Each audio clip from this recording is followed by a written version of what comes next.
Assalamualaikum warahmatullahi wabarakatuh.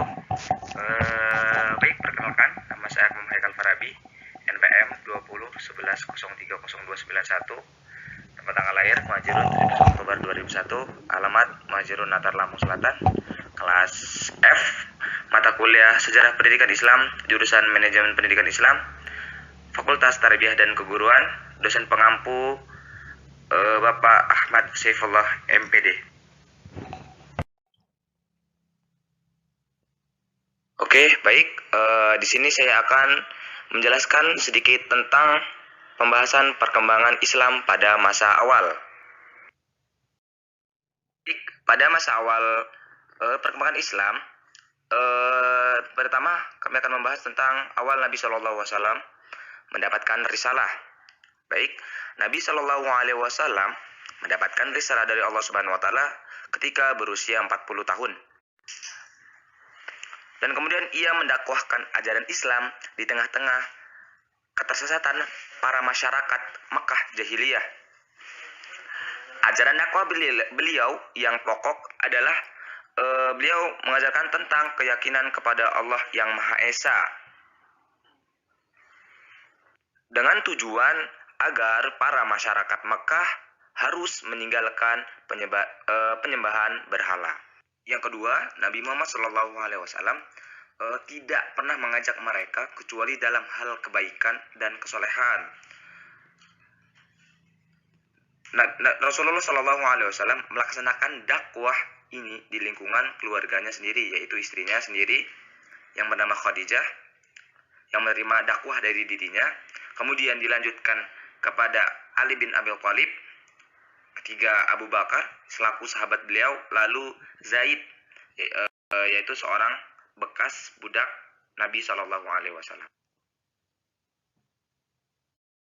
Baik teman-teman semua, lanjut dalam pembahasan perkembangan Islam pada masa awal, Rasulullah Shallallahu Alaihi Wasallam mendakwahkan Islam itu dengan secara sembunyi-sembunyi. Kenapa Nabi Shallallahu Alaihi Wasallam dakwah secara sembunyi-sembunyi? Yaitu karena Rasulullah Shallallahu Alaihi Wasallam yakin bahwasanya masyarakat Arab jahiliyah masih sangat kuat untuk berpegang teguh kepada kepercayaan dan tradisi warisan leluhurnya, yakni apa? Menyembah berhala. Mereka sangat bersedia malah berpegang teguh rela mati demi menjaga tradisi leluhur tersebut. Yang kedua, di masa ini, di masa dakwah secara sembunyi-sembunyi, para asabiqun al-awwalun, yaitu orang-orang yang lebih dahulu masuk Islam, mereka ingin beribadah, ia pergi ke lorong-lorong Mekah. Kenapa? Karena ia takut terlihat oleh orang-orang Quraisy. Dan pada masa ini, kurang lebih umat Islam itu berjumlah 40 orang dalam kurun waktu 3 tahun. Oke, baik. Setelah Rasulullah Shallallahu Alaihi Wasallam berdakwah secara sembunyi-sembunyi, lalu Rasulullah Shallallahu Alaihi Wasallam berdakwah secara terang-terangan.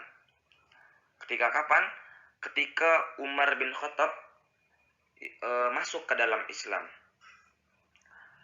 Dalam dakwah secara terang-terangan ini, Nabi Muhammad Shallallahu Alaihi Wasallam menggunakan strategi dengan mengundang kaum kerabat keturunannya dari Bani Hashim untuk menghadiri jamuan makan dan mengajak mereka masuk Islam,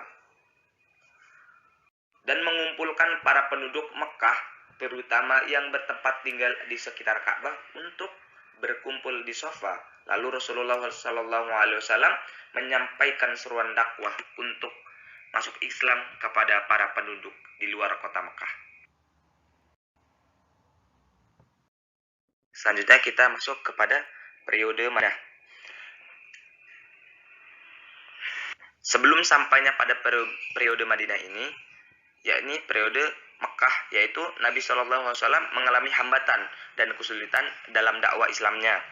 Dalam periode Mekah, Nabi SAW belum terpikirkan untuk menyusun sesuatu masyarakat Islam yang teratur, karena perhatian Rasulullah SAW dulu itu lebih fokus pada penanaman teologi atau keimanan masyarakat.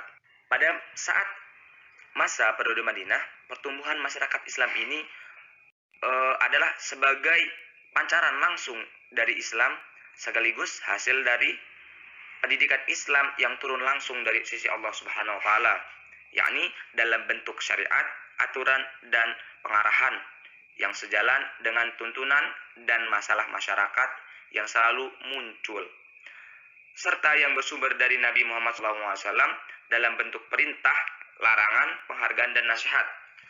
Selain pendidikan, tidak langsung lewat sebagai kejadian dan peristiwa.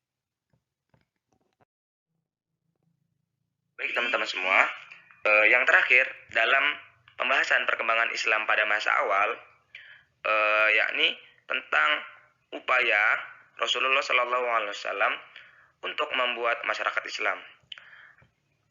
Adapun upaya-upaya Rasulullah SAW, yakni antara lain, yang pertama Nabi SAW itu mendirikan masjid. Dengan apa? Dengan tujuan untuk mempersatukan umat Islam dalam satu majelis, agar di majelis ini umat Islam bisa bersama-sama melaksanakan sholat berjamaah ya, dengan teratur. Yang kedua, Nabi Muhammad SAW mempersatukan dan mempersaudarakan antara kaum Ansor dan kaum Muhajirin. Yang ketiga, Nabi Muhammad SAW membuat perjanjian untuk saling membantu antara sesama kaum muslimin dan non-muslim. Dan yang terakhir, ini yang keempat, Nabi SAW meletakkan dasar-dasar ekonomi dan sosial untuk masyarakat yang baru. Oke, baik teman-teman, selanjutnya kami akan menyampaikan materi tentang masyarakat dan kebudayaan Arab pra-Islam. Kondisi masyarakat dan budaya Arab pra-Islam.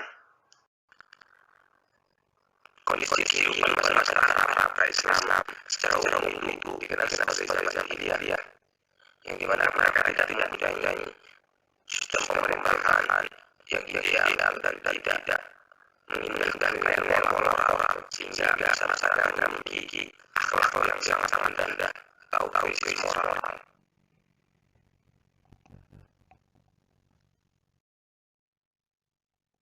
Baik, di antara kondisi sosial budaya masyarakat Islam, di antaranya adalah yang pertama, orang-orang Arab sebelum kedatangan Islam adalah orang-orang yang menyembahkan Allah atau musyrik, yaitu orang-orang yang menyembah patung atau berhala. Kedua, mereka suka menggabungkan perempuan, mereka hidup. Yang ketiga, mereka memperlakukan budak secara tidak manusiawi. Mereka memperlakukan budak-budak seperti hewan, tahu barang-barang dagangan yang semua mereka berjualan di gunung-gunung. Yang terakhir, yang keempat, mereka suka berperang di antara satu sama lainnya.